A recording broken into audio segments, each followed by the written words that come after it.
So, welcome back, everyone. We are now going to go into This Week in Wrestling. And I believe the first one is Carl's. Carl, you're going to talk to us about Monday That's Night right. Raw. I have the privilege of trying to condense 3 hours of shite The honour. into The 3 honour, minutes Carl. of shite. The honour. So the card for this week saw Edge coming out to address Drew McIntyre after his Royal Rumble win. We had the US title on the line, Lashley taking on Riddle for what feels like their fucking 3 millionth time, with Riddle winning but via disqualification, so the belt did not change hands. Of course, so the belt We never had changed Xavier hands. Woods taking on Mustafa Ali, with Xavier Woods picking up the win. We had Miz TV. That's right, it's not the dirt sheet this week. He called it Miz TV again, with the guest Bad Bunny, and he was bad and a bunny. We had the debut on Raw of Damien Priest in a victory over the Miz. Pretty decent showing, to be fair. We had the tag titles on the line with the Hurt Business taking on Lucha House Party, which I felt was a bit random, with Hurt Business retaining. We had a triple threat tag match with Asuka and Charlotte Flair taking on the team of Dana Brooke and Mandy Rose, and a newly formed team of Naomi and Lana, who won. But we'll come on to my thoughts on that Why later. the fuck not? That's exactly what they needed to do with Naomi, isn't it? Naomi's back. Let's pair her with Lana because that's what she needs to do. No, Her Business now. That's stupid. Let's not do that. We had Elias and Jackson Riker teaming up to take on Jeff Hardy and Carlito, with Hardy and Carlito picking up the win. We had Alexa Bliss. I mean, random teaming, but at least Carlito's in the show. I was happy for that. We had Alexa Bliss taking on Nikki Cross, with Alexa Bliss picking up the win. And in the main event, we had Randy Orton versus Edge again. But Edge picked up the win, and hopefully that is the end of the feud. So, nah, because Edge might be the best wrestler and the best fighter, but he's not the best talker. Not the best basketball player. It's going to be the whole Viking Raiders versus Street Profits again, isn't it? Yeah. You're not the best at Twister. Oh, shit. Don't. Please, just don't. Sorry, Richard, if you're listening, don't. Right. Highlights, of which there are not many. So, the opening segment I thought was good. Edge coming out against Drew. Pretty solid. He comes out saying that Drew's a bit soft. He should really see him as more of a threat. Sheamus comes out in support of Drew. Only no, he doesn't. He turns on him, and we all know I've been wanting that for weeks. So I was happy. Highlight from me. Yes. Because we're not going to for Mania, but we're probably going to get them two fighting each other on one of the build-up pay-per-views. Hopefully, everyone's just kind of dismissing it, going, "Nah." I honestly don't think we're getting Drew Sheamus for Mania now. I don't think they're going to book it, but I'll take it. I'll take a pay-per-view before Mania, as long as we get the match. You can get at this point. To be fair, because for me, I think Edge is going to pick Roman, and therefore Drew. If it's not Sheamus, that does kind of help. It does open the door a bit more if Edge goes towards Roman. Yeah, I take your points as like who else could you put? But probably fucking Randy again. Who knows? Well, WWE, isn't it? I don't get me hopes up about anything anymore. And I'll skip ahead to this as a highlight. But we got to see some really good character work from Alexa again. There were some downsides to it as well, which we'll get to. But I like the fact that they're trying new things now that there's not a crowd and stuff like that. They do try some different stuff. So we had we got to see her playing kind of the old Alexa Bliss, the new Alexa Bliss, and a lot of kind of swapping and stuff like that. So I thought that was good, as well as her kind of. I feel like I've seen that before. As well as her modified swapping personas. Her modified Sister Abigail was pretty dope as well. But obviously that led to the main event, which was Edge and Orton. Which, yes, again, but it's done. It's fucking done. This was the last one. They both said we just want to, Edge was like, I'm tired of looking in my rear view. Need to get this buried. Whoever wins, that's it. It's done. And Edge ends up picking up the win. Not ideal in terms of the way it happened, of course. But yeah, look, Alexa turned up, cost Randy the match. Yeah, this is the thing. It's done. But it ended with shenanigans. I don't know, man. And I will touch on that briefly as part of no shite. But where I'm going with it is, I think Orton's going to be, Orton and the Fiend's not done. So for me, Edge will get Roman, Orton will get The Fiend, and then Drew. If it's not Sheamus, I literally don't know who it could be, unless they kind of brought back like Cena or something and had him, someone else give him the. Because obviously that was all Goldberg was kind of brought in for, wasn't it? It was to, build Drew up, I guess, which I can't complain in, but I can't see any legitimate threats. Now we know that that's what was happening. Everyone was so fearful that he wasn't here to build Drew up that we couldn't enjoy. Well, exactly. So for me, for Mania, I can't see what the marquee match is with Drew unless it's Sheamus. And a lot of people are like, well, if that's the WrestleMania main event, then what a letdown, blah blah blah. I think it could be pretty fucking cool because there's a lot of story behind it, and I want to see it anyway. But I think it depends how you look at it, because like it'd be pretty cool, but like it's not going to be the main event, is it? If they book that, they're going to put Edge and Roman in a higher position, aren't they, on the card? Well, I mean, so they could. I know they always do this whole multiple main event thing, but it's not true. One of them ends the show. Well, depending on who they bring back or what they do to make it WrestleMania feely, whether it is a Cena, whether it is a Goldberg or what, you wouldn't be surprised if one of them was there. I mean, what is the deal with The Fiend at the minute? Because he could and should be in the title scene, but he's just not on screen at all at the minute. Like, what's the deal there? Is he injured? Dead, isn't he? Burnt alive. Yeah, well, I know that, but for real though, like, why isn't he Freddy Krueger his way back? What, honestly, I don't know. I don't know whether he's just having some time off with his kid. I know his Jojo had a kid with not too long ago. Yeah, to be fair, still very young, isn't it? Maybe just taking a bit of time. But I'm going to throw this out to you now, Anthony, and I want to get your thoughts on it. Are we going to see a new Fiend mask when he comes back? Part of me's thinking we will, because he was burnt to a crisp. I think use it. We're definitely getting a style change. I think the outfit's going to be different. That mask is pretty fucking cool. It is very cool. All right, they ripped off the Joker, but it's still pretty cool. And I don't know, it'd be a difficult one to top. I'm just thinking because, how it's going to be the same one. How do you freshen it up? Because he's been this character now for a while. They want to be selling more merch. They want to be selling more figures, that kind of thing. So are they going to change him up in some way? So it's like, oh, well, I've got, the original Fiend figure, but now I've got Crispy Fiend with his Crispy Fiend. So, I'm calling it now. I think we're going to see a different look for him when he comes back.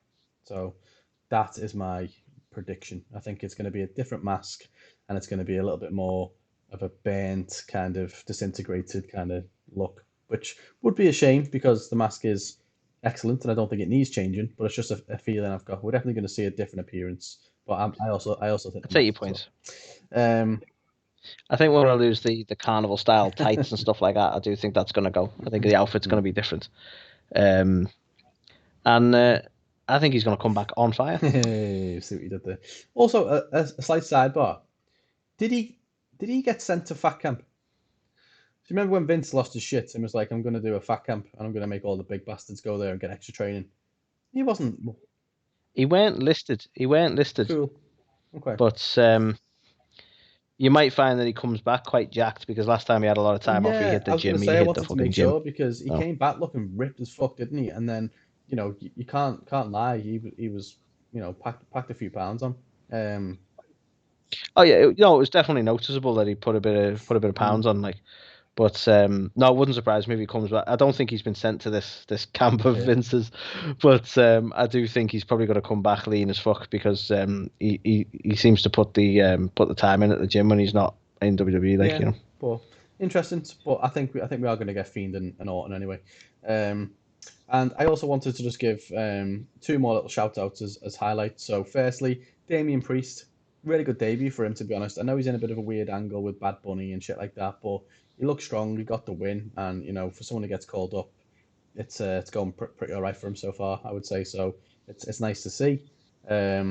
Often when people get brought up from NXT, they just like whatever gimmicks they had or whatever, they just get completely ruined. And I think fortunately for Damien Priest, he didn't really have a fucking gimmick. He just pretended to shoot some arrows, so that stayed. So easy translation. It's one of them fucking nicknames where it's just. I think he's picked it because it sounds cool. the Murder Hawk arrow shooter, whatever the fuck he's called. Like, I'm the Archer of infamy. Like, okay. Yeah, I don't know. I thought for someone who wasn't that sold on him in NXT, especially after he won the North American title, I think he's looking better on the main roster than he was on NXT, which I think is a rarity. So gets a highlight for me. And lastly, this week, Carlito was back, and I hope it's not the last we see of him because I fucking love the guy. He came out sans Apple because obviously, even though his music says I spit in the face of people, COVID doesn't allow that anymore, so we had no Apple. So there were my highlights. In terms of the O'Shites, I'm just gonna throw it out there.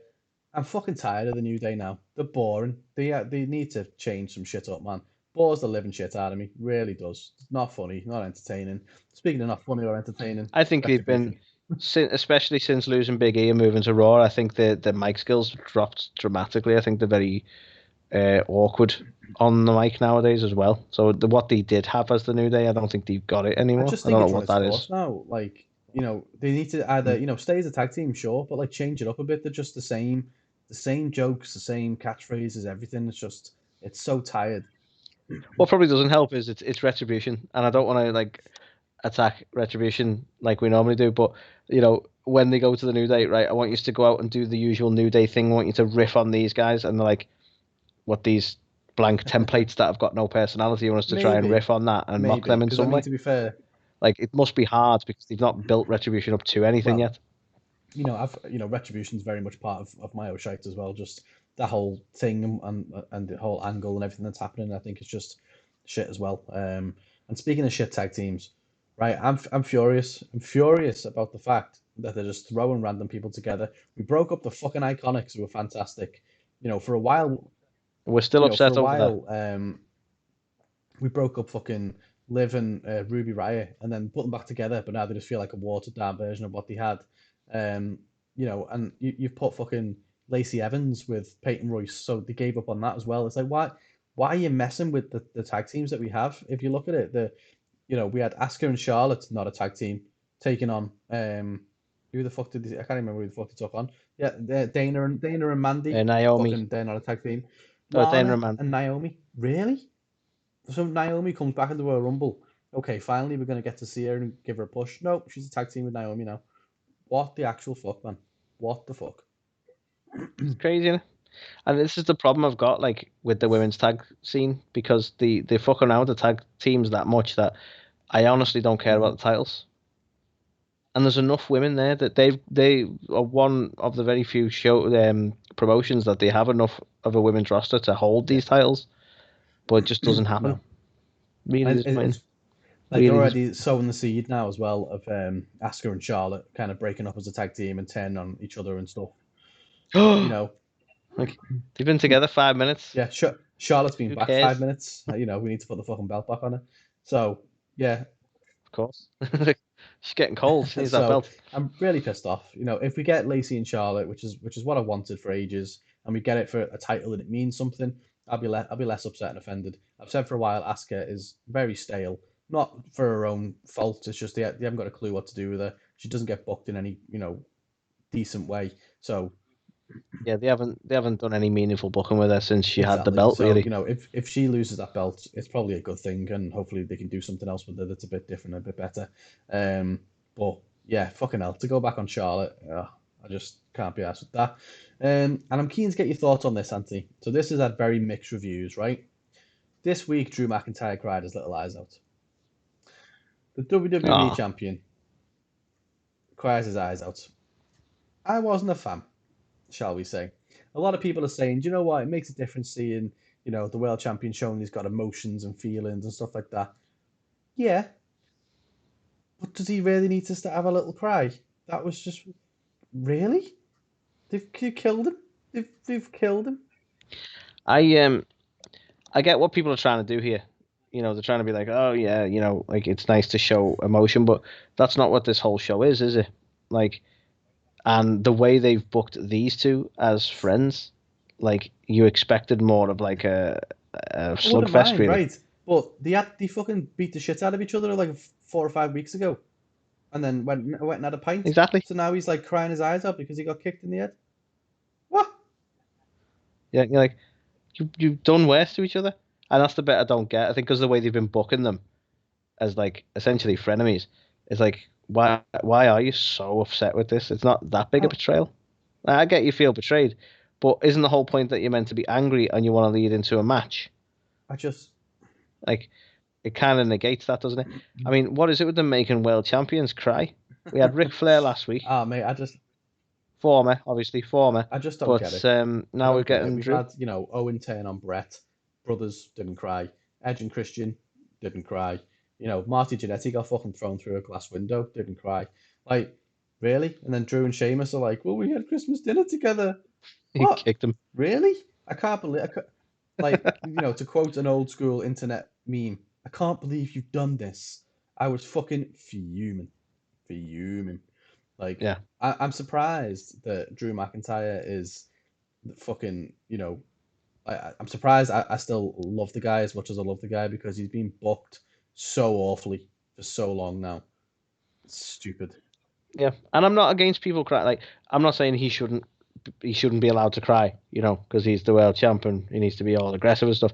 But like this is where the booking and the scripted elements and reality kind of clash because we've seen people who have had to end their career who have genuine reason to be really Mhm. emotional and really upset and Yeah, cried less. like we just did a segment on Edge. And that's a real We life did a thing that segment on happened. Edge. He didn't Exactly. even he wasn't as emotional as Drew. Fuming. Exactly.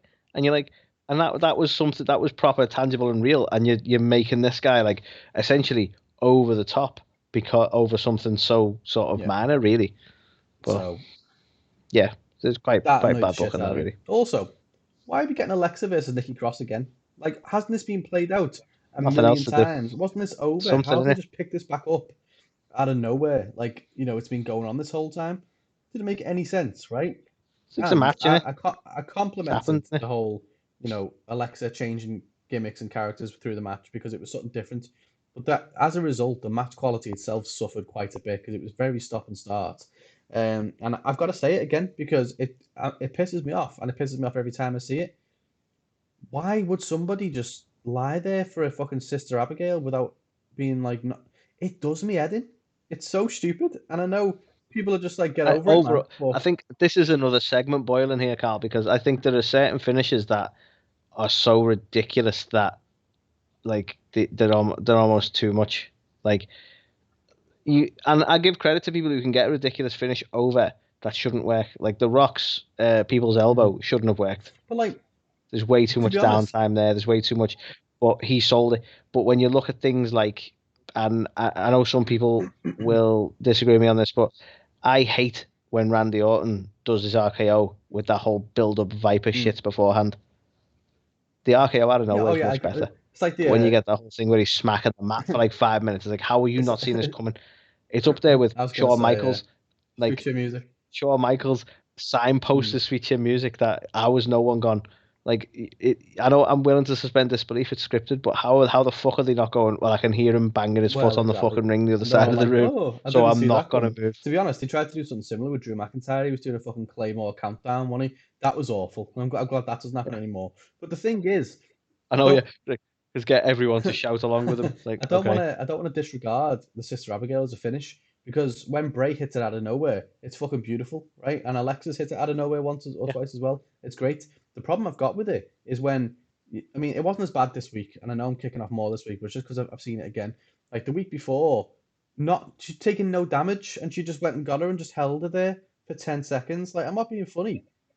I think that's the thing because we've seen times when Bray has, he's dragged it out and he's sort of done the kiss on the forehead or whatever he does, and he's holding them there, but that's after Yeah. they've took a beating. So you go, well, it's Hmm. slightly believable of going like, well, okay, but like you say, when there's been no damage or hardly anything Yeah. at all, and then she gets like 10 minutes to like spear a lipstick or whatever she does, you're like, Yeah, so what? I was fuming. I was Yeah, absolutely fuming. And then the final little shite. So I don't think Edge came off well from this at all, right? So am I glad that the feud with Orton is done? Absolutely, right? But you've just had a guy who, is 47, is already kind of seen as like, oh, well, should he be in the main event, whatever. He gets pretty much beat the fuck up all match here by Randy Orton. And he only ends up winning it because of interference from Bliss and like a distraction. So mm. really, did Edge come off great in this? I don't think he did. Like, was this the best thing to do after he's just won the Royal Rumble? Didn't land for me. No, I'm with you. I think screwy finish on something that was meant to be some closure was a bit odd. Yeah, I mean, exactly. Like, that's the exclamation point on it. It's like, this is the last one, and it was a fucking, it wasn't even clean. Like, oh my god. So yeah, Jesus. But that was the show. Like, that's basically them going. Should we call it a draw? That was it. So that was the show, Anthony. That was Raw. That was 3 hours of your life. It wasn't awful, so I'm going to give it a 1.5. There was some good stuff. We had Carlito. I was impressed with Damien Priest. To be fair, I thought that they handled it quite well. I liked the opening promo from Edge, and the subsequent promos from Edge and Orton about their match were great as well. So that was all good, but the rest of the show just kind of sucked. To be fair, so. And we're firmly set now that Randy Orton's face is not burnt. I know, yeah. You wore a balaclava for 1 week, and then the next week he had. Yeah. And whatever cream he was using is fucking boss, because you can't even see the burn marks anymore. That shit. Awesome. So yeah, that's what it gets. 1.5 from me, Anthony. How did you score it? I've got to go same, and that's kind of largely because I not to spoil other ratings, but other ratings deserve to be higher than Raw, so I have to give this a 1.5. Like, I might have been toying with a 2, but I don't think it quite deserves it. I'm kind of with you on everything. Like, there were some good elements, but quite weak all around, really. Okay. So yeah, I think 1.5 is very fair. Okay. Do you want to go on to NXT, Anthony? Sure. So, Carl, NXT. As you know, we've got the Dusty Classic rolling on over. So we had a few tag teamy things going on. So as far as the card goes, we saw Dakota Kai and Raquel Gonzalez going up against Caden Carter and Casey Catanzaro, with Dakota Kai and Raquel Gonzalez taking the win, and that was a Dusty Classic match. So they're moving forward in the tournaments. We saw Austin Theory going up against Leon Ruff, just cause, with Austin Theory taking the win. We saw the Lucha House Party going up against Legado del Fantasma, with Legado del Fantasma taking the win. I believe this was another Dusty match, so they're going forward. Notable that Lucha House Party are putting in a bit of double work here at the minute. We saw Edge rock up, and we'll talk a bit more about that. But he turned up anyway. He was on NXT. Yeah. We saw Jesse Kamea going up against Tony Storm in a singles match that ended in a DQ thanks to Mercedes Martinez. We'll talk some more about that, maybe. I don't know. Can't remember. We saw Santos Escobar going up against Kurt Stallion, with Santos Escobar taking the win in a no surprise match at all. For the title as well, just noted. And then we closed the night, Carl, in the tag team of Tim Thatcher and Tommaso Ciampa going up against Adam Cole and Roderick Strong, with Tim Thatcher and Tommaso Ciampa taking the win. And that's our card. Wonderful, wasn't it? Right. So, highlights, Carl, for me. And I'll keep it brief. I'll keep it quick, because let's be honest, there's not a lot to talk about. The main event, surprisingly, because I was a little bit with the Tim Thatcher, Tommaso Ciampa pairing, but the actual main event was one to watch. It was a really good main event. The four of them could put on a really fucking good match, and I can't knock it, so I have to give it credit, because it surprised me, I suppose. The other thing I want to mention, and I've mentioned it before, but I need to mention it again, is the fact that the Lucha House Party still looking good. I know they kind of took the loss here, but in some ways, yeah, that's not a bad decision given who you're facing. But I really prefer them on NXT. This just was crazy, because they just had a fucking tag team title match on Raw that they lost, and then they can't even make it through the fucking this stage of the fucking Dusty Classic. Well, whatever the fuck it is. It's not even the Dusty Classic, is it? It's the Dusty Classic tournament, isn't it? I'm pretty sure they were. Anyway, but regardless, Lucha House Party, I think, are better on NXT. I know what you mean, comparatively, because they're still doing main show work. It kind of makes it look odd, doesn't it, that they took up 2 losses this week. It just seems weird. It's quite damaging. If they can't get through the tournament bracket, for example, but then they're getting a tag title shot on Raw. Just doesn't make sense. Yeah, just cause title shots whenever they like. And the last highlight for me is actually Edge. I think we've kind of talked on this when we were talking about Edge, but it was great to see him in NXT. I think it was good fun to have that sort of suggestion. It gets you thinking as to whether that could potentially be a really good match with Balor. To be honest, I'd even like if we have Balor done and then Dunn takes the win and goes up against Edge, I'd enjoy that too. But it was good to see him sort of come along and embrace and interact with these sort of younger talents, as it were. So I got to give the whole Edge promo and his sort of back and forth with those two. That's got to go for a highlight for me. I'll agree with that. I personally don't see it happening, but it was good to have him on the show and to put over the likes of Balor and Pete Dunne. So yeah. And as for O'Shite, Carl, I don't have a specific O'Shite. Now I can mention a couple of things, but essentially everything else was just kind of okay. Like the Austin Theory match wasn't bad, but it was okay. Tony Storm's match was just what you'd expect. In fact, kind of annoying because they never had the finish, but not enough to be an O'Shite. Everything else was just kind of there and kind of okay. It was kind of a bit of a so-so kind of week for NXT, to be honest. The stuff that was good, but the rest was just kind of there. Did we get much of carrying this week? Didn't he speak to Edge or something, and say like, "Well, I might be the champ," or something like that? That might have been a backstage thing. The main carrying thing we got was kind of stupid actually, because he sort of rocked up after the Escobar Stallion match and basically just punked him out and told him to like move along or something quite dismissive of the cruiserweight champ. Don't know why. It was kind of like it was kind of useless this week, to be honest. So he didn't really hit my radar. But you're probably quite right. I think there was some sort of interaction there, but yeah, nothing really. Not for me. Nothing notable. I didn't take much on of the whole Edge thing. I think it might have been a backstage bit, like. But yeah, all in all, it was okay. And on that basis, I'm going to give it a 2. Okay. I had a 1.5.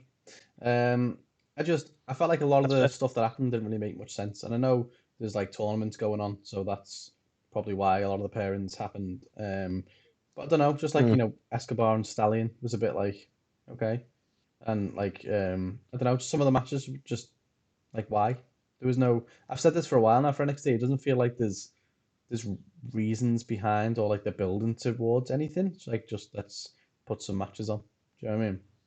Feels like there's not enough story. Well, it's like Theory. Like Theory's like renownedly just there to lose things and be Thingy's buddy. What's his name? Gargano's buddy. And then weirdly he won against Ruff this week. But like, what was the point in the match? It just kind of happened. That's what I mean. There's too much of that for me. So yeah, 1.5 I think. Yeah. Agreed. No, not agreed. I give it a 2. Disagreed. Fuck you, 1.5. So Carl, do you want to light it up like it's Dynamite? What's that?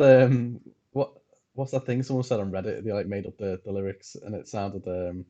Every time I hear it now, it just I can't not say it. So yeah. Anyway. We'll have to find that. I've sent it to you before, and I'm sure you lolled. Yeah. I probably lolled. But anywho, Dynamite. It was Beach Break this week, Anthony. Beach Break. And the card consisted of kicking off with a number 1 contender tag team battle royale, which was won by the Inner Circles, Chris Jericho and MJF. We had Darby and Sting addressing the street fight that is coming up at Revolution.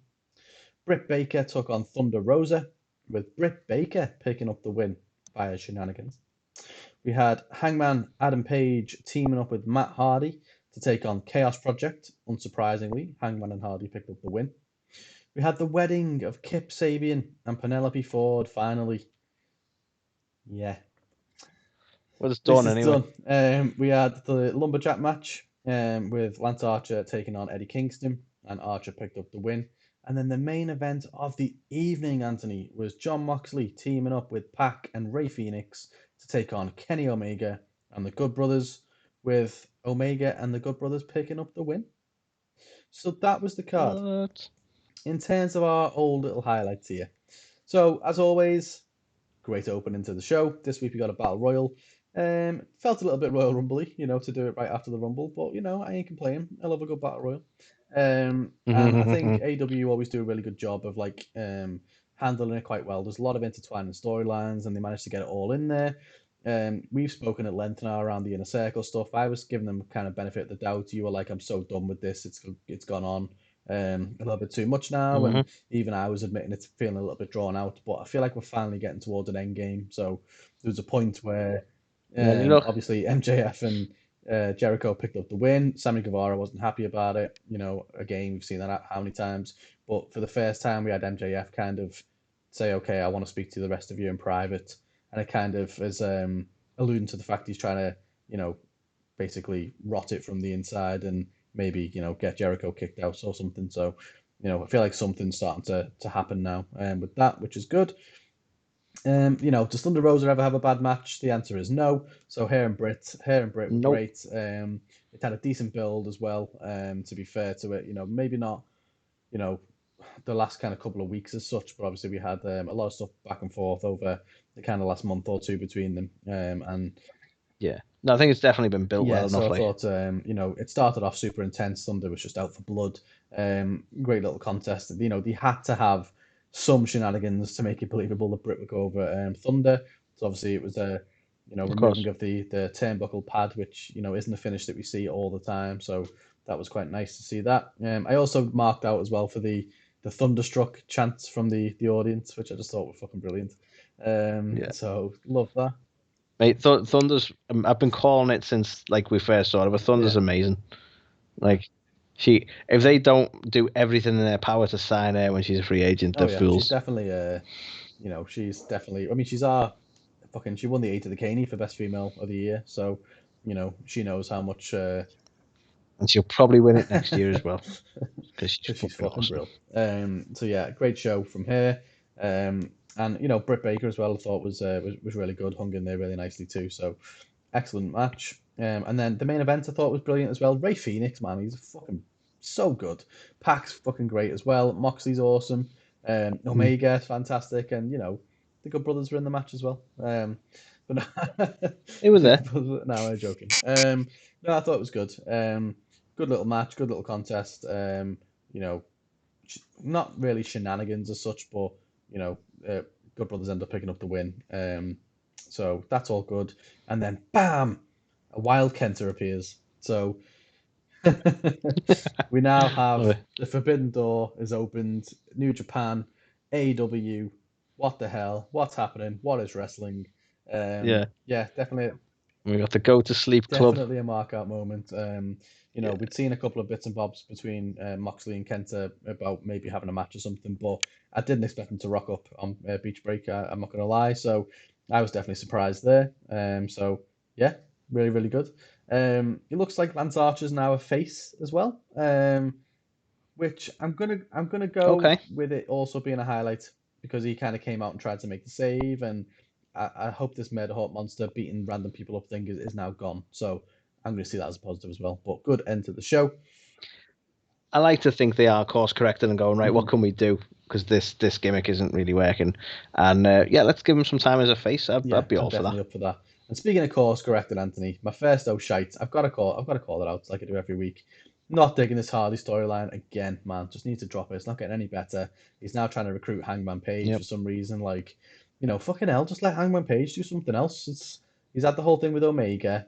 I mean, the way he started out in AEW was so good. He had a match with Jericho for the belt. He came up just short. He was, character-wise was brilliant. He had the whole thing with Kenny, the whole breakup, and then, we've had the Dark Order stuff, which has been kind of funny. And, I've not...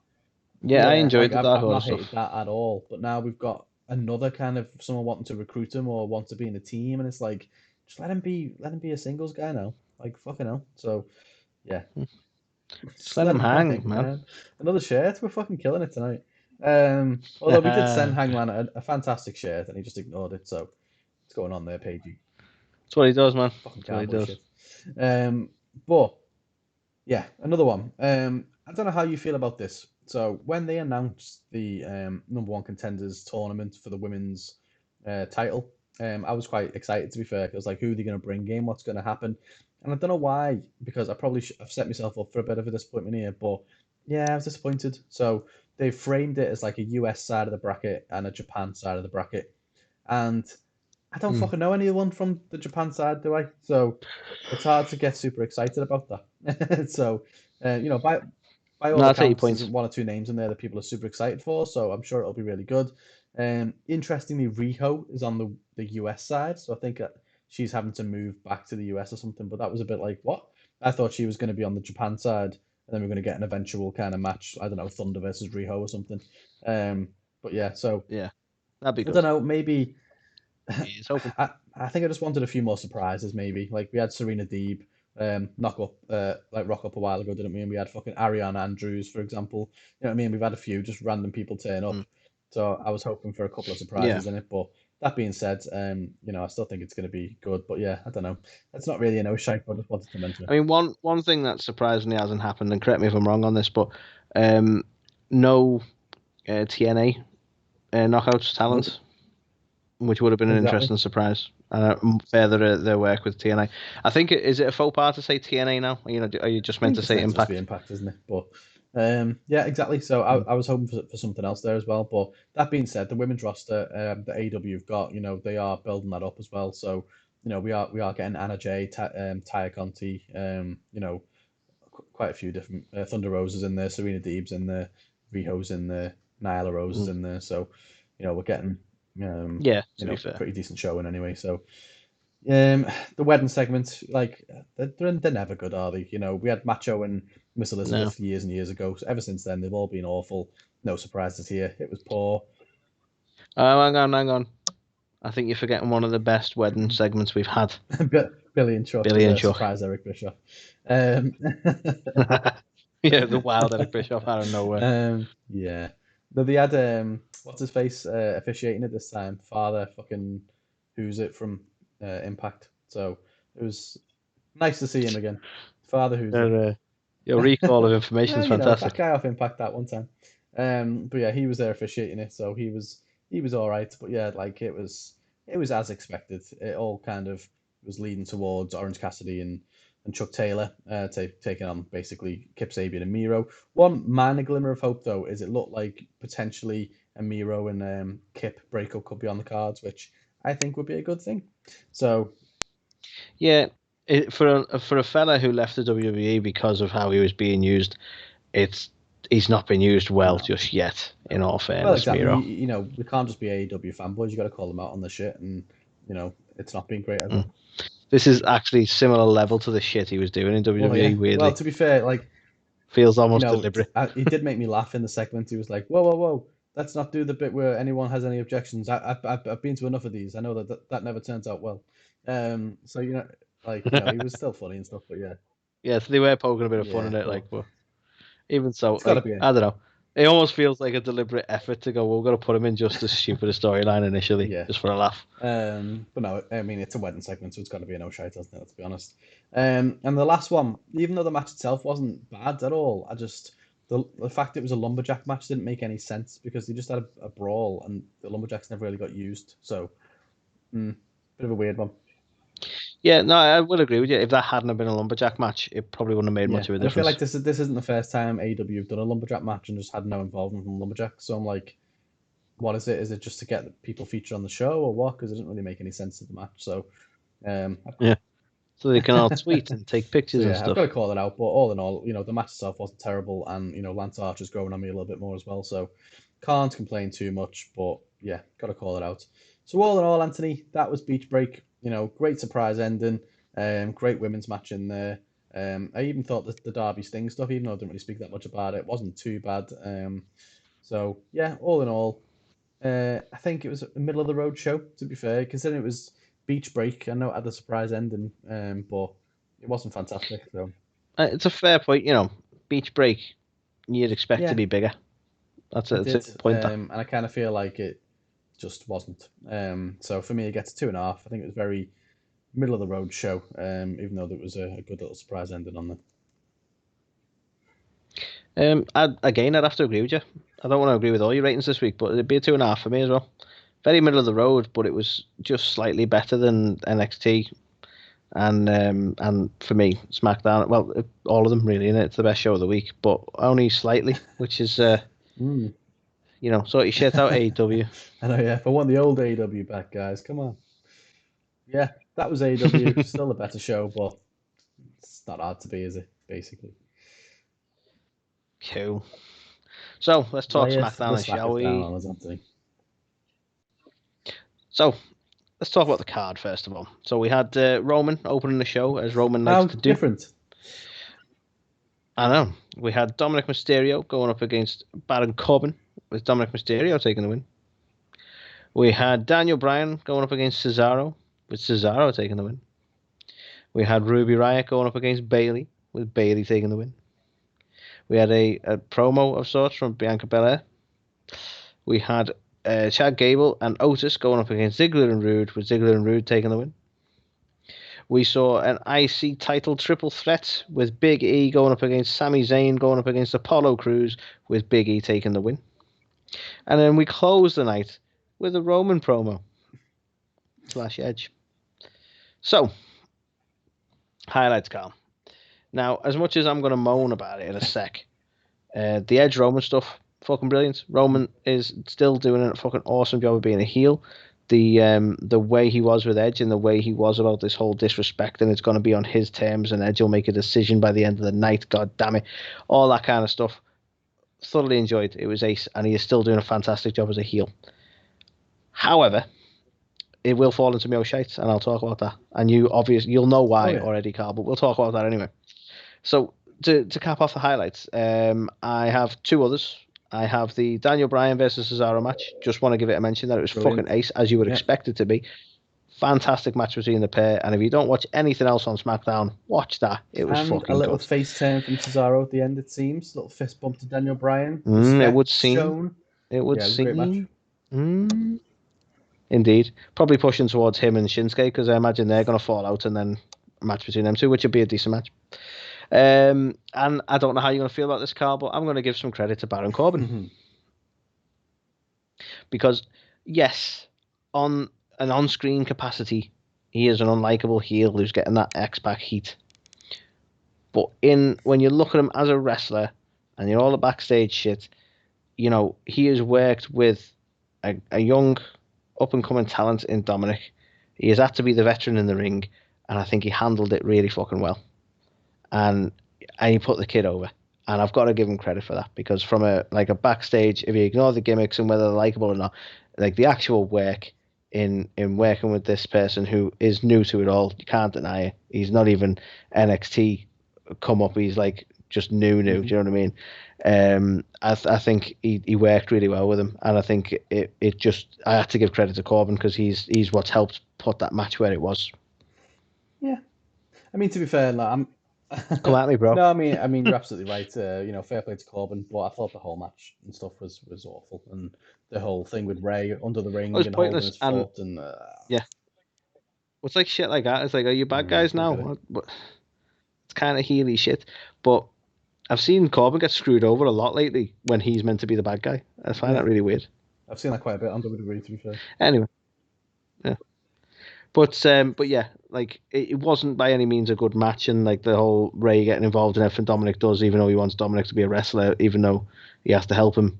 You know what I mean? It's like it all kind of stupid, but credit where credit's due for Corbin. I just want to give it a mention, because I give him a lot of shit, but I think it's got fair to give him credit when it's deserved as well. Right, Bianca Belair, I need to mention that as an shite. I'm all for, she won, that's boss. She's like obviously going to go up against Sasha Banks. The reason I need to mention the whole promo is because we've got a couple of things going on here. We got Carmella getting back in the mix, and I'm kind of like, well, isn't that done? Do we need that again? And then are they suggesting that Carmella's what does she what is he? A compare? He has a name, doesn't he? Has a title. No, he had like a title, didn't he? She give him some sort of title, some sort of wine expert. But yeah, Reginald. Are they suggesting that he's going to have another match, like another intergender match? Is he going to go against Bianca Belair? Like, he kind of got involved needlessly. It was, I don't know. The whole thing was kind of like, can we not just go, I'm going to go after your title because I won the Rumble and that's how it works? We don't need any of this Carmella involvement or anything like that, do we? Unless it's going to be Carmella Belair at some point with no stakes because she's getting the Mania main event anyway. I don't know. I just weren't overly sold on the promo. Didn't think it was necessary. No, I agree. To be honest, I wasn't keen with how they did everything with Bianca Belair on the show. Like, they kept cutting to her backstage and she was just smiling stupidly, just doing nothing else. You know what I mean? She was just like, it's like, yeah, okay, we get it. You won, you're happy, but fucking hell. Like, every time they put the camera on her, she just looked like she was, you know what I mean? It just felt fake and forced. And I wasn't a fan. Wasn't a fan of it at all. Yeah, strange. Don't get me wrong as well. Like, sorry to interrupt. I definitely want to see Bianca and Sasha, 100%. Fucking print money. That is a money match right there. But like all this Carmella shit, all this like she's won, so we're gonna follow around and like, oh, isn't it amazing she won? Like, yeah, it is, but like, she's more than that. She's not a fucking, a rookie. She's been doing it for a while, so just yeah, exactly. She's like, just won a fucking competition or something. No, she won the Royal Rumble. She deserved it, so treat her like that. Exactly. Yeah, and another sort of one I need to mention, and it's not, I suppose, no shite, it's a curiosity, and that was the Street Profits sort of annoyingly commentating on the tag match with Ziggler and Rude, because I hate them on the mic anyway. I think they're a bit over the top, but it's not necessarily a no shite. I just kind of want to know what's the deal with them. They had to drop the titles and they're not really around at the minute. Like, what's the deal? Idea. Like, are they out of action? I've not heard of anyone being injured or anything, but no idea. Yeah, it's just strangely booked. Not complaining, isn't it? Of course. Don't get it. Not complaining. But for WWE, you like to do like 100 rematches after you lose something. It seems odd. That's not what the case is. But again, just a curiosity on that one. However, I do need to talk about the end promo, Carl. So obviously, the beginning part of the night, Roman was suggested, like, there was a back and forth between Edge and Roman. Ultimately, it was, you're going to make a decision by the end of the night to Edge. And then we get a bit at the end, Edge is going to make a decision. And then, for me, annoyingly, Kevin Owens fucking ruined it. Come in, got his fucking nose in, and now we don't know what the decision is. And I get it, they want to build suspense, who's Edge going to go up against? Well, aren't we done with the KO stuff? Aren't we done with it? I mean, why is he even involved? I don't want more of that. We would have been done with it if he hadn't rightfully won the fucking match because Roman But that glaring error aside from the Rumble, I don't know. I really don't know why we're still doing this now. And I love Kevin Owens, but it's just, we are done, aren't we? So just stop it. What I really don't get, right? Roman was trying to do the power play, right? Of saying like Edge has to make a decision that night, right? So why did we end like that? Why didn't Edge put him down with a spear or something like that to say, well, you won't tell me what to do? Fuck knows. We just kind of like... It just seems so odd that Kevin Owens was involved. It was like, how come you've got all this backup, whatever? Like, you outsmarted him. But then it wasn't like Edge was going to do anything. He just had backup of his own, really. He just stepped back and let Kevin Owens do it. So, weird. Yeah. That's the thing. If he'd talked him down like that, and then he'd have put him down, especially with a spear, because everyone wants the whole spear versus spear thing, that would have been more impactful for me. And he's like, you'll get me answer when I'm ready. Yeah. But instead, it was like Kevin Owens saves the day, kind of, but he didn't because we all wanted him to make a decision as well. So as far as I'm concerned, Kevin Owens delayed that. Prick. You fucking bastard. But also, yeah, that had to be an no-shade for me because I was like, as good as the opening promo was and the work they've been doing, it just that little bit, the way they ended it just kind of bugged me. I just want to mention as well, and I'm probably going to get a load of shit for this from a lot of people, but for me, this is the worst Intercontinental fucking people we've got feuding for this title in a long, long time, in my opinion. I know you're big on Sami Zayn. I know a lot of people are big on Big E. Well, you know what? I'm big on Sami Zayn as a character, as a heel. I love his Weasley heel character. At this point, though, I just don't get why he is constantly in the IC title scene. It's such a fall from grace for that belt. Like, it looks like a bag of shit now, but it's so awful, bad. Like, it's not because like everyone really wants Big E to be like a world champion one day. I don't see it. I honestly don't. And I know I get a lot of shit for this, but Yeah, but this is him dipping his toe in the water, and that's what the IC is about. How well is he going to hold this title? So far, it's not that impressive, and you can't. Can you see him having a world title run like this? And I don't mean any disrespect when I say this, but this is similar to like when they threw Sheamus in the world title scene, and it's like, okay, you're a world champ now, and you can say you've done it, but are we going to remember it that well? Probably not. Like, it's kind of like that. It's kind of just so, isn't it? yeah, I don't know. I feel like it's so been relegated so much. It's like probably lower than the US title at this point. I'm just not digging it at all. I dare say the US title for as many times as we've seen the same fucking match is probably has been booked a bit better, to be honest with you. I agree. Yeah, but yeah, I'm big on Sammy, but I'm not big on him being constantly involved in the IC title because like, how many other people have had that many opportunity after opportunity when they've lost it? Like he lost the belt ages ago, and he keeps getting involved in these matches, and I don't get why he's allowed to. I know they're trying to justify it because he's saying that he didn't lose properly and stuff, but it's like, when have officials ever believed people who've moaned and whined that they didn't lose properly? Yeah, don't get it. Anyway, mix it up, man. Get it. Have some other people. But that's it for me, O'Shites. Not too many. I mean, everything else was kind of just there. So, as far as the rating goes, Carl, this one is firmly in the NXT category, and it gets a 2 from me. There was some good stuff there.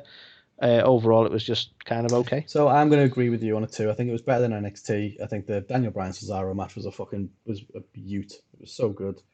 It was. I even thought the Ruby and Bailey match was good as well. And the opening was good. But yeah, it was a bit weird.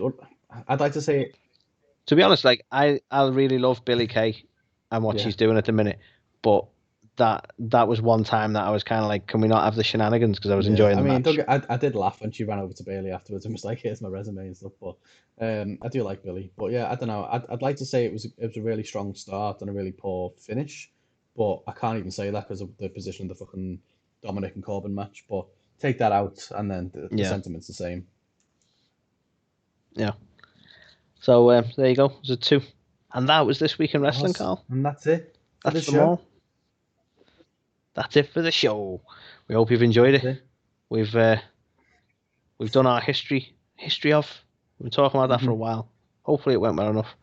I enjoyed it. I enjoyed reminiscing about Edge. It's good times. I think when we announced this as part of the relaunch and earlier in the year, this is one of the segments we were keen to do, and there's a load of names and people on there. We spoke about the NWO. We spoke about DX, Kane, Undertaker. All the Brothers of Destruction.